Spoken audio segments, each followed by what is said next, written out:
प्रेम से कहिए भक्तों, भक्त वत्सल भगवान श्री हरि विष्णु की सदा ही जय हो। नमस्कार प्यारे भक्तों, हम आशा करते हैं कि आप सभी सकुशल होंगे, सहृदय होंगे और भगवान विष्णु की छत्र छाया में होंगे।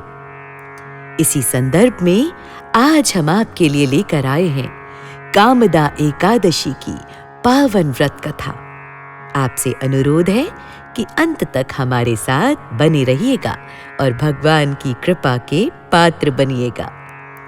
तो प्यारे भक्तों, चैत्र शुक्ल पक्ष की एकादशी को कामदा एकादशी कहा जाता है। जैसा कि इसके नाम से ही स्पष्ट है, कामदा अर्थात कामनाओं को पूर्ण करने वाली। हिंदू धर्म शास्त्रों के अनुसार ये व्रत सभी पापों का नाश करने वाला और मनुष्य की समस्त मनोकामनाएं सिद्ध करने वाला है भक्तों। युधिष्ठिर के पूछने पर स्वयं भगवान वासुदेव श्री कृष्ण ने इस व्रत की महिमा का वर्णन किया था। प्राचीन काल में भोगवती नाम की एक अत्यंत सुंदर और समृद्ध नगरी थी। वहां पुंडरीक नाम का एक महाप्रतापी राजा राज्य करता था। उस नगरी में अनेक ऐश्वर्य थे और वहां देवगण, गंधर्व तथा अप्सराएं आदि निवास करते थे। उसी नगरी में ललित और ललिता नाम के एक गंधर्व पति पत्नी यानी दंपति रहते थे। वे दोनों एक दूसरे से अगाध प्रेम करते थे। उनका प्रेम इतना गहरा था कि वे एक क्षण के लिए भी एक दूसरे से अलग पृथक नहीं रह पाते थे। ललित एक कुशल गायक था और ललिता एक निपुण नृत्यांगना थी। एक दिन राजा पुंडरीक की सभा लगी हुई थी। सभा में इंद्र के समान वैभव था भक्तों, और ललित वहां गायन कर रहे थे। गायन करते समय ललित का ध्यान अचानक अपनी प्रिय पत्नी ललिता की ओर चला गया। जैसे ही उसने ललिता का स्मरण किया, उसका सुर बिगड़ गया और वह ताल से भटक गया। कहते हैं ना कि संगीत भी साधना है, और यदि आपका ध्यान भटका तो आप भी समझिए भटक गए अपने लक्ष्य से। सभा में करकोट नामक नाग भी उपस्थित था, जिसने ललित की इस त्रुटि को सरलता से पकड़ लिया। उसने राजा पुंडरीक को तुरंत सूचित किया कि ललित एकाग्र चित्त होकर गायन नहीं कर रहा है, बल्कि अपनी स्त्री के मोह में ही डूबा हुआ है। यह जानकर राजा पुंडरीक अत्यंत क्रोधित हो गए। उन्होंने ललित से कहा, अरे दुष्ट, तू मेरे सामने गायन करते हुए भी अपनी स्त्री का ही स्मरण कर रहा है। तू कामासक्त होकर अपनी मर्यादा भूल गया है। जा, मैं तुझे श्राप देता हूं कि तू अभी इसी क्षण एक आदमखोर विशाल काय राक्षस बन जा। राजा के श्राप के देते ही देखते ललित का सुंदर सुडौल शरीर विकृत हो गया। उसका मुख भयानक हो गया। उसके नेत्र जलते हुए अंगारों जैसे हो गए और वह 8 योजन के शरीर वाला एक भयानक दैत्य बन गया। उसे अपने किए पर भारी पश्चाताप हुआ भक्तों, लेकिन अब वह श्राप के वश में था, कुछ नहीं कर सकता था।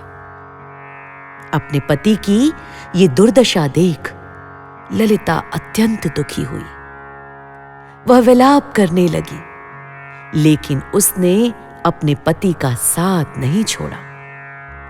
वह राक्षस बने ललित के साथ जंगलों में भटकने लगी, और उधर ललित राक्षस हो जाने के कारण मांस भक्षण करने लगा और ललिता दिन रात रोती रहती कि कैसे अपने पति को इस कष्ट से, इस श्राप से मुक्त कराए। भटकते भटकते एक दिन ललिता विंध्याचल पर्वत पर स्थित श्रृंगी ऋषि के आश्रम जा पहुंची। वहां जाकर उसने ऋषि के चरणों में साष्टांग दंडवत किया। ऋषि ने पूछा, हे देवी, तुम कौन हो और इस घने वन में इस भयानक राक्षस के साथ क्यों भटक रही हो? ललिता ने विलाप करते हुए अपनी पूरी व्यथा ऋषि को सुनाई और उनसे प्रार्थना की, हे ऋषिवर, अनजाने में हुई भूल के कारण मेरे पति को ये श्राप मिला है। कृपा करके आप कोई ऐसा उपाय बताएं प्रभु, जिससे इनका राक्षसत्व समाप्त हो जाए और मुझे मेरे पति पुनः उसी सुंदर, सुडौल और प्यारे रूप में प्राप्त हो सके। श्रृंगी ऋषि को ललिता की उस व्यथा पर करुणा आ गई। दयालु ऋषि ने कहा, हे गंधर्व कन्या, तुम भाग्यशाली हो कि तुम चैत्र मास के शुक्ल पक्ष में यहां आई हो। अभी कुछ ही दिनों में कामदा एकादशी आने वाली है।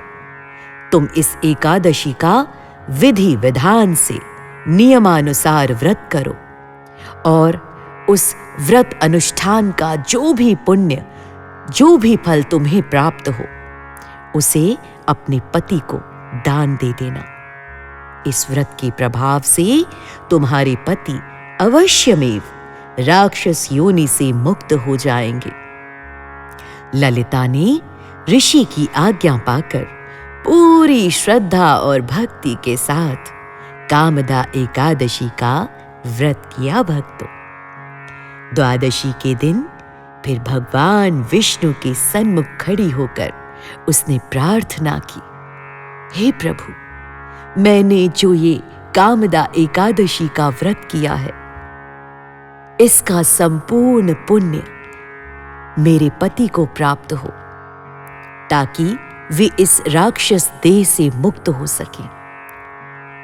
भक्तों, जैसे ही ललिता ने पुण्य का दान किया, अचानक चमत्कार हुआ। ललिता के पति ललित का राक्षसी शरीर तुरंत ठीक हो गया, शांत हो गया और वह पुनः अपने दिव्य गंधर्व रूप में प्रकट हो गया। उसकी कांति पहले से भी अधिक बढ़ गई। आकाश से पुष्प वृष्टि होने लगी और देवगण अत्यंत प्रसन्न हुए। ललित और ललिता इस प्रकार दिव्य विमान में बैठकर पुनः अपने लोक को प्रस्थान कर गए। प्यारे भक्तों, भगवान श्री कृष्ण कहते हैं, हे युधिष्ठिर, जो मनुष्य इस कामदा एकादशी का व्रत पूरे नियमानुसार, श्रद्धानुसार करता है, उसके ब्रह्म हत्या जैसे घोर पाप भी नष्ट हो जाते हैं। तो प्यारे भक्तों, इस व्रत के पढ़ने या श्रवण मात्र से वाजपेय यज्ञ के समान फल प्राप्त होता है व्रती को। आइए, ये तो हमने आपको सुनाई ये पावन कथा।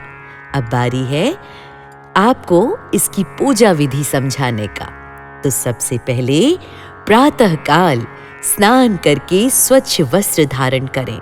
फिर भगवान विष्णु के वामन या श्री कृष्ण रूप को धूप, दीप, फल और फूलों से सजाकर उसकी पूजा करें। पूरे दिन निराहार या फलाहार रहकर भगवान के नाम का संकीर्तन करें। यदि संभव हो तो पूरी रात्रि भगवान का संकीर्तन चालू रखें, चलते रहने दें और भगवान के शुभ नाम यश से आप देखेंगे, पाएंगे अपने जीवन में किस प्रकार चमत्कार होते हैं, कैसे आपके साथ एक के बाद एक सिर्फ और सिर्फ अच्छे कृत्य होते हैं। उसके बाद अगले दिन द्वादशी को ब्राह्मणों को दान दक्षिणा देकर इस व्रत का पारण अवश्य करें।